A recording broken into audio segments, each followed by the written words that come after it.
ভারতের সাথে সংঘাতের মধ্যেই বেলুচিস্তান নিয়ে ঘোর বিপদে পাকিস্তান। দীর্ঘদিন ধরে অশান্ত বেলুচিস্তানে অস্থিরতা পৌঁছেছে চরমে। পাকিস্তানের সবচেয়ে বড় এই প্রদেশে জোরালো হয়েছে স্বাধীনতা রব। একের পর এক ঘটনায় পাকিস্তান সরকার ও সেনাবাহিনীকে চ্যালেঞ্জের মুখে ফেলে দিয়েছেন স্বাধীনতাকামীরা। শাহবাজ শরীফ কি ভারতকে মোকাবেলা করতে গিয়ে হারিয়ে ফেলতে যাচ্ছেন বেলুচিস্তানকে? ভারতের সাথে উত্তেজনার মধ্যেই বেলুচিস্তান নিয়ে বিস্ফোরক তথ্য সামনে আনলেন পাকিস্তানের সাবেক প্রধানমন্ত্রী শহীদ খাকান আব্বাসি। গত ৫ মে বেলুচিস্তান পোস্টকে দেওয়া এক সাক্ষাৎকারে তিনি দাবি করেন, পাকিস্তানের হাত থেকে বেলুচিস্তানের নিয়ন্ত্রণ অনেকটাই বের হয়ে গেছে। বেলুচিস্তানে ভয়ের পরিবেশ তৈরি হয়েছে, অস্থিরতা দেখা যাচ্ছে সর্বত্র। আব্বাসি বলেন, কোয়েটার শীর্ষ প্রশাসনিক কর্মকর্তারা পর্যন্ত ভীত সন্ত্রস্ত। সশস্ত্র নিরাপত্তা ছাড়া তারা বাইরে বেরোনোর সাহস পান না। বেলুচিস্তান নিয়ে বিশ্বের সামনে মিথ্যা তথ্য তুলে ধরা হচ্ছে বলেও দাবি করেন তিনি।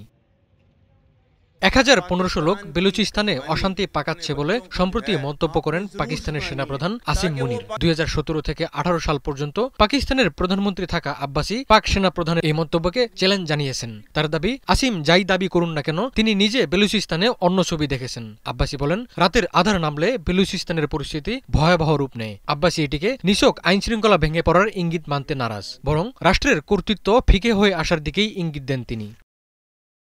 এদিকে বেলুচিস্তানে অস্থিরতার পেছনে ভারতের প্রধান গোয়েন্দা সংস্থা রকে দায়ী করে আসছে পাকিস্তান। বেলুচিস্তানের সহিংসতা ও সন্ত্রাসবাদকে উস্কে দিতে তাদের প্রক্সি গোষ্ঠীগুলোকে ব্যবহার করছে বলে অভিযোগ তুলেছে পাকিস্তানের গোয়েন্দা সংস্থাগুলো। তাদের দাবি, পেহেলগামে সাজানো অভিযানের পর এখন বেলুচিস্তানের কৌশলগত গুরুত্বপূর্ণ এলাকায় হামলার পরিকল্পনা করছে।